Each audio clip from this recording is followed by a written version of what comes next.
দেখো আজকে আমরা ক্লাস 12-এর ফিজিক্সের এই ধারকত্ব ধারক এই চ্যাপ্টারটি স্টার্ট করছি, ক্যাপাসিটেন্স অ্যান্ড ক্যাপাসিটার। ধরো আমাদের কাছে একটা পরিবাহী আছে, ঠিক আছে। এই পরিবাহীতে আমরা ক্যাপিটাল কিউ পরিমাণ আধান দিলাম।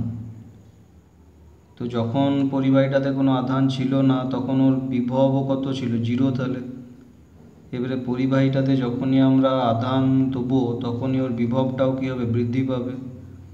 তো ক্যাপিটাল কিউ পরিমাণ আধান দেওয়ার ফলে পরিবাহীটার বিভব যদি ক্যাপিটাল ভি হয় তাহলে জিনিসটা কি হবে দেখো। যখন পরিবাহীর আধান ছিল 0, এর বিভবও কত? 0। এবার যত আধান বাড়বে তত বিভবটাও কি হবে? বাড়তে থাকবে। কারণ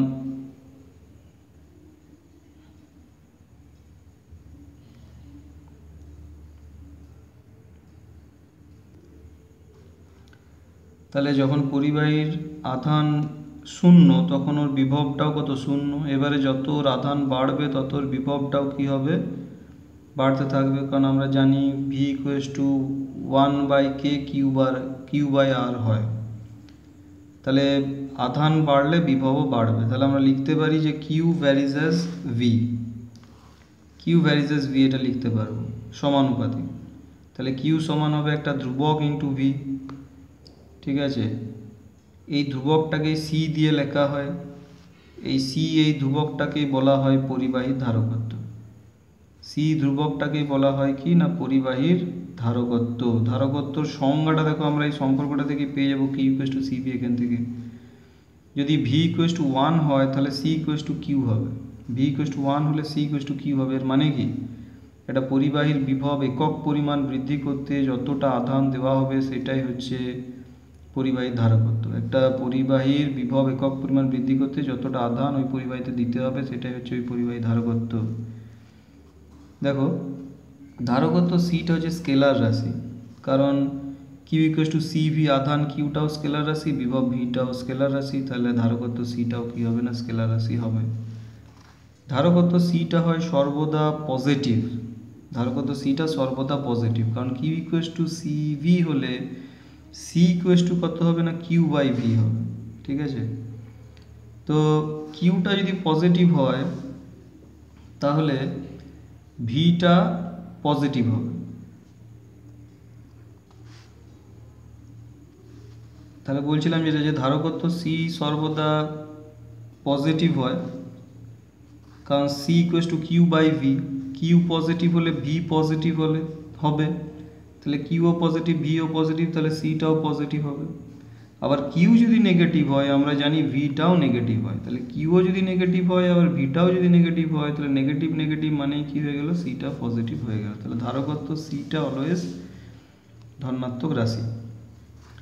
সিএস/সিজিএস একক হচ্ছে ইএসইউ ধারকত্ব বা স্ট্যাট ফ্যারাড বা স্ট্যাট ক্যাপিটাল এফ লেখা হয়। আর সি এর এসআই একক হচ্ছে ফ্যারাড, ক্যাপিটাল এফ দিয়ে লেখা হয়। কিন্তু ফ্যারাড হচ্ছে একটা বড় একক। আমরা এখনই দেখব যে 1 ফ্যারাড ধারকত্ব পসিবল নয়, ঠিক আছে। তো ব্যবহারিক ক্ষেত্রে যে এককগুলো ব্যবহৃত হয় সেগুলো হচ্ছে মাইক্রো ফ্যারাড বা পিকো ফ্যারাড। 1 মাইক্রো ফ্যারাড সমান হচ্ছে 10⁻⁻6 ফ্যারাড, আর 1 পিকো ফ্যারাড মানে হচ্ছে 10⁻12 ফ্যারাড। নেক্সট যে টপিকটা সেটা হচ্ছে পরিবাহী গোলকের ধারকত্ব।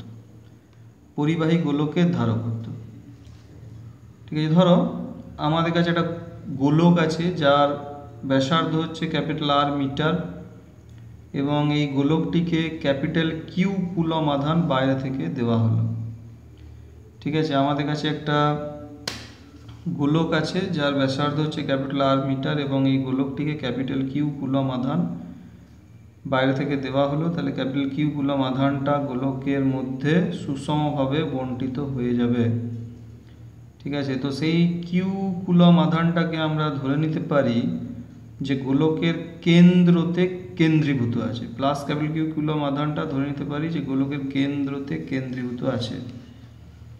আচ্ছা, এবার মাধ্যমে তড়িৎভেদ যদি এপসাইলন হয় তাহলে এই পরিবাহী গোলকটার বিভব আমরা জানি, এটা লেখা যাবে যে 1/4 পাই এপসাইলন ক্যাপিটাল কিউ/আর। আগে চ্যাপ্টারে পড়েছি আমরা পরিবাহী গোলকের বিভব এই ফর্মুলা দিয়ে লেখা যাবে 1/4πε Q/r। ঠিক আছে, তাহলে গোলকের ধারকত্ব সি সমান এই যে formula C equals to Q V, C equals to Q V. ঠিক আছে, এখানে এবারে আমরা ভি এর এই মানটা পুট করে দিলাম 1/4πε Q/r। তাহলে 1/v আছে, 1/v সমান কত হবে, কিউটা রয়ে গেল, আর 1/v সমান হচ্ছে 4πε R by Q, Q Q কেটে গেল, তাহলে সি সমান চলে আসছে দেখো 4πε R। তাহলে যদি কোনো পরিবাহী গোলকের ব্যাসার্ধ ক্যাপিটাল আর মিটার হয় তাহলে তার ধারকত্ব হবে 4πε R। যদি কোনো গোলকের ব্যাসার্ধ ক্যাপিটাল আর মিটার হয় তাহলে তার ধারকত্ব হবে 4πε R। পারিপার্শ্বিক যদি বায়ু মাধ্যম হয় তাহলে আমরা জানি এপসাইলনের জায়গাতে ε0 লিখতে হয়, সেক্ষেত্রে সি সমান হয়ে যাবে 4πε0 R। সেক্ষেত্রে সি সমান হয়ে যাবে 4πε0 R। এখানে আরটা আছে মিটারে আর সিটা আছে ফ্যারাড এককে। সুতরাং পরিবাহী গোলকের ধারকত্বের এক্সপ্রেশন সি ইকুয়ালস টু হচ্ছে 4πε0 R, আর মিটারে সিটা ফ্যারাড। এটা এসআই পদ্ধতিতে আমরা ক্যালকুলেশন করলাম। দেখো নেক্সট যে প্রশ্নটা আমরা করব, আমি বলছিলাম এখনই যে ফ্যারাড হচ্ছে একটা বিশাল বড় একক এবং 1 ফ্যারাড ধারকত্ব বিশিষ্ট একটি পরিবাহী তৈরি করা সম্ভব নয় কেন? 1 ফ্যারাড ধারকত্ব বিশিষ্ট একটি পরিবাহী 1 ফ্যারাড ধারকত্ব বিশিষ্ট একটি পরিবাহী তৈরি করা সম্ভব নয় কেন?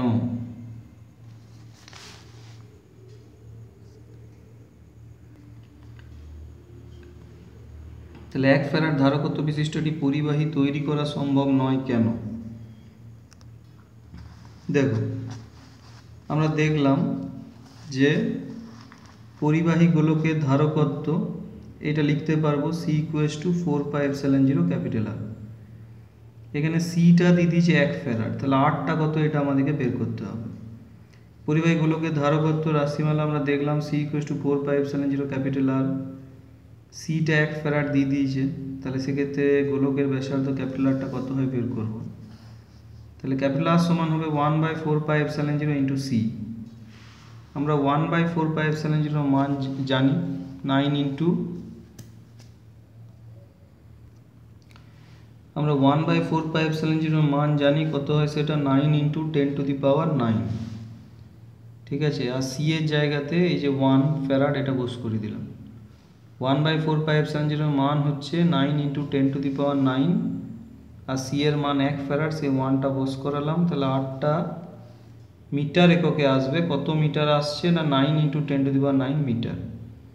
8টা আসবে 9 ইন্টু 10⁹9 মিটার, যেটা দেখো পৃথিবীর ব্যাসার্ধ 6.4 ইন্টু 10⁶6 মিটার, মানে 6400 কিলোমিটার, তার থেকেও বেশি। ঠিক আছে, তাহলে 1 ফ্যারাড ধারকত্ব তৈরি করতে গেলে আমাদেরকে যে গোলকটা নিতে হবে তার ব্যাসার্ধ হবে 9 ইন্টু 10⁹9 মিটার, যেটা পৃথিবীর ব্যাসার্ধ 6400 কিলোমিটার বা 6.4 ইন্টু 10⁶6 মিটার, তার থেকেও বেশি হবে। তাহলে পৃথিবীতে বসে আমাদেরকে পৃথিবীর থেকে বড় গোলক বানাতে হবে, তবে আমরা 1 ফ্যারাড ধারকত্ব পাবো, যেটা কিন্তু বাস্তবে সম্ভব নয়। তাই 1 ফ্যারাড ধারকত্ব তৈরি করা সম্ভব নয়। এটা একটা বিশাল বড় একক। আচ্ছা, নেক্সট যে টপিকটা সেটা হচ্ছে যে আহিত পরিবাহীর স্থিতিশক্তি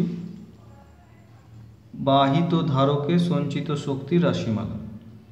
এই ফর্মুলাটা ভেরি ভেরি ইম্পর্টেন্ট। আহিত পরিবাহীর স্থিতিশক্তি, তাহলে আমরা যেটা করব দেখো এখন আহিত পরিবাহীর স্থিতিশক্তি বা আহিত ধারকে সঞ্চিত শক্তির রাশিমালা। আহিত পরিবাহী স্থিতিশক্তি বা আহিত ধারকে সঞ্চিত শক্তির রাশিমালা। ধরো একটা পরিবাহী গোলক আছে, তাতে প্লাস কিউ আধান দেওয়া হলো। ঠিক আছে, এবারে এই পরিবাহীটাতে যদি আমরা আরও প্লাস ডিকিউ পরিমাণ, এটা ক্ষুদ্র আধান প্লাস ডিকিউ পরিমাণ আধান যদি এর উপর আরও দিতে চায়, তাহলে এই আধানটা প্লাস কিউ, এই আধানটা প্লাস ডিকিউ, এরা পরস্পরকে কি করবে, বিকর্ষণ করবে। অর্থাৎ এই প্লাস কিউ আধান দেওয়ার পরে যদি আমাকে আরও প্লাস ডিকিউ আধান এই গোলকটার উপর বসাতে হয়, তাহলে আমাদেরকে এই বিকর্ষণ বল এফ এর বিরুদ্ধে একটা কার্য করতে হবে। সেই কার্যটা এই পরিবাহীটিতে স্থিতিশক্তি রূপে সঞ্চিত থাকবে। তাহলে প্রথমে পরিবাহীটিতে প্লাস স্মল কিউ পরিমাণ আধান আমরা দিয়েছি, সেটাই পরিবাহীটিতে সুষমভাবে বণ্টিত হয়ে গেছে। এরপর যদি আরও ক্ষুদ্র প্লাস ডিকিউ পরিমাণ আধান আমরা দিতে চাই, তখন এই প্লাস কিউ আধানটা প্লাস ডিকিউ আধানটাকে এফ বল দ্বারা বিকর্ষণ করবে। অর্থাৎ প্লাস কিউ আধান দেওয়ার পর যদি আরও প্লাস ডিকিউ আধান এর উপর দিতে হয়, তাহলে আমাদেরকে এই বিকর্ষণ বলের বিরুদ্ধে একটা কার্য করতে হবে। সেই কার্যটায় এই পরিবাহীটিতে স্থিতিশক্তি রূপে সঞ্চিত থাকবে এবং প্রমাণ করা যায় সেই পরিবাহীতে সঞ্চিত স্থিতিশক্তির রাশিমালা হচ্ছে কিউ স্কোয়ার বাই 2c বা হাফ সি ভি স্কোয়ার বা হাফ কিউ ভি। ঠিক আছে, পরিবাহীটিতে সঞ্চিত স্থিতিশক্তির রাশিমালা হচ্ছে কিউ স্কোয়ার বাই 2c বা হাফ সি ভি স্কোয়ার বা হাফ কিউ ভি। সিটা হচ্ছে পরিবাহীর ধারকত্ব আর ক্যাপিটাল কিউটা হচ্ছে মোট যতটা পরিমাণ আধান আমরা পরিবাহীটিতে দিলাম। ভি সিটা হচ্ছে আবার এখানে পরিবাহীর ধারকত্ব, আর ভিটা হচ্ছে পরিবাহীটার মোট বিভব। আর এইখানে হাফ কিউ ভিতে ক্যাপিটাল কিউ পরিমাণ যদি পরিবাহীতে আধান দিই, তাহলে পরিবাহীর বিভব কত হবে? ক্যাপিটাল ভি হবে। তাহলে পরিবাহীতে সঞ্চিত স্থিতিশক্তির রাশিমালা হচ্ছে কিউ স্কোয়ার বাই 2c বা হাফ সি ভি স্কোয়ার বা হাফ কিউ ভি। নেক্সট হচ্ছে দেখো ধারক কাকে বলে। ধারক কাকে বলে প্রথমে বলি, ধারককে এরকম দুটো পাত দিয়ে দেখানো হয়, দুটো সমান্তরাল পাত দিয়ে দেখানো হয়, এটাই হচ্ছে ধারকের চিহ্ন। ঠিক আছে, ধারককে এরকম দুটো সমান্তরাল পাত দিয়ে দেখানো হয়, এটাই হচ্ছে ধারকের চিহ্ন। ধারক হচ্ছে একটি ব্যবস্থা যার সাহায্যে কোনো পরিবাহী ধারকত্ব বৃদ্ধি করা যায়। ঠিক আছে, এবং এটি একটি ব্যবস্থা যার সাহায্যে আধান সংরক্ষণ করা হয় বা চার্জ স্টোর করা হয়। মানে এটা যে ধারক, এর মধ্যে আমরা চার্জ স্টোর করে রাখতে পারবো। এটা হচ্ছে ইলেকট্রনিক যন্ত্রপাতি, টিভি, রেডিওর একটা কি বলবো ইম্পর্ট্যান্ট উপাদান হচ্ছে ধারক। ঠিক আছে, যে কোনো ইলেকট্রনিক যন্ত্রপাতি বা টিভি বা রেডিও এর একটা ইম্পর্ট্যান্ট কম্পোনেন্ট হচ্ছে ধারক। ধারককে এরকম দুটো সমান্তরাল পাত এই চিহ্নটা দিয়ে দেখানো হয়, আর ধারকের কাজ হচ্ছে চার্জটাকে বা আধানটাকে সংরক্ষণ বা স্টোর করে রাখা। তো যে ধারকগুলো আমরা পাই তাদের মধ্যে একটা ইম্পর্ট্যান্ট ধারকের নাম হচ্ছে সমান্তরাল পাত ধারক, এবং এই সমান্তরাল পাত ধারক এটাই তোমাদের সিলেবাসে আছে। ঠিক আছে, আমরা যে বিভিন্ন ধরনের ধারক পাই, ঠিক আছে, তার মধ্যে একটা ইম্পর্ট্যান্ট ধারক হচ্ছে সমান্তরাল পাত ধারক। এই সমান্তরাল পাত ধারকটাই ক্লাস 12-এর সিলেবাসে আছে, এটা সম্বন্ধে আমরা পড়ব। সমান্তরাল পাত ধারক কীভাবে তৈরি হয় দেখো, এই ছবি এঁকে দেখিয়েছি যে এ এবং বি দুটি সদৃশ ধাতব পাত। এ এবং বি দুটি সদৃশ ধাতব পাত। সদৃশ মানে হচ্ছে একই ধাতু দিয়ে তৈরি আর সমান ক্ষেত্রফল এদের। এ এবং বি হচ্ছে পরস্পর সমান্তরাল এবং খুব কাছাকাছি অবস্থিত, সেই জন্যই নামটা আসছে সমান্তরাল পাত ধারক। ঠিক আছে, এ এবং বি দুটি পাতের মাঝখানে কি থাকবে না, বায়ু থাকতে পারে অথবা কোনো পরাবিদ্যুৎ যেমন কাঁচ, প্যারাফিন, অভ্র এগুলো থাকতে পারে। আচ্ছা, এ পাতটাকে তড়িতাহিত করা হবে আর বি পাতটাকে ভূ সংলগ্ন রাখা হবে। তাহলে কি বললাম যে বিভিন্ন ধরনের যে ধারক পাওয়া যায় তার মধ্যে একটি গুরুত্বপূর্ণ ধারকের নাম হচ্ছে সমান্তরাল পাত ধারক। সমান্তরাল পাত ধারক এখানে ছবি এঁকে দেখিয়েছি। এখানে এ আর বি দুটো ধাতব পাত আছে, সদৃশ ধাতব পাত, অর্থাৎ এরা একই ধাতু দিয়ে তৈরি এবং ক্ষেত্রফলও সমান। এ আর বি দুটো পাত হচ্ছে সমান্তরাল এবং খুব কাছাকাছি অবস্থিত। এদের মাঝখানে একটা মাধ্যম আছে, সেটা বায়ু মাধ্যম হতে পারে বা কাঁচ, প্যারাফিন, অভ্র ইত্যাদি হতে পারে। এ পাতটাকে বাইরে থেকে আধান দেওয়া হবে আর বি পাতটাকে ভূসংলগ্ন রাখা হবে। তো এই যেটা দেখালাম এইটাকেই বলা হয় সমান্তরাল পাত ধারক। এরপরে আমরা নেক্সট ক্লাসে সমান্তরাল পাত ধারকের ধারকত্ব কিভাবে বের করে সেটা দেখব, এবং সে সংক্রান্ত আরও কিছু ম্যাথামেটিক্স আমাদেরকে দেখতে হবে। ঠিক আছে, এই ভিডিওটা আমাদের এই অবধি রইল।